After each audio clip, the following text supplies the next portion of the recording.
വടക്കാഞ്ചേരിയിലെ life mission പാർപ്പിട സമുച്ചയ പദ്ധതി, flat പദ്ധതി, അതുമായിട്ട് ബന്ധപ്പെട്ട ഒരു കേസിലാണ് ഈ സമൻസ് ഉണ്ടായത്. നയതന്ത്ര സ്വർണ്ണക്കടത്ത് അന്വേഷിക്കുമ്പോഴാണ്, ഓർമ്മയുണ്ടല്ലോ UAE നയതന്ത്ര ബാഗുകളിൽ സ്വർണം ഇവിടേക്ക് കടത്തിയെന്നുള്ള കേസ്. ആ കേസിനെ കുറിച്ച് അന്വേഷിക്കുമ്പോഴാണ് EDക്ക് ഈ വടക്കാഞ്ചേരി ലൈഫ് മിഷൻ പാർപ്പിട സമുച്ചയ പദ്ധതിയിൽ ചില ക്രമക്കേടുകൾ ഉണ്ടായിട്ടുണ്ടെന്നുള്ള വിവരം ലഭിക്കുന്നത്. ഉടനെ അതേപ്പറ്റി അന്വേഷിക്കുന്നു. ആ കേസിലാണ് സമൻസ്. ലൈഫ് ഫ്ലാറ്റ് പദ്ധതിക്ക് വേണ്ടി UAE നിന്ന് ഒരു വലിയ തുക UAE കോൺസുലേറ്റ് മുഖേന കേരളത്തിലേക്ക് അയച്ചിരുന്നു.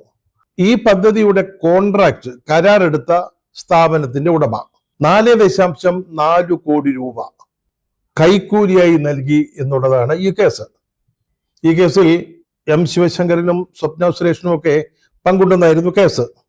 ഇത് സംബന്ധിച്ച അന്വേഷണത്തിന്റെ ഭാഗമായിട്ടാണ് മുഖ്യമന്ത്രിയുടെ മകന് ED സമൻസ് അയച്ചത്.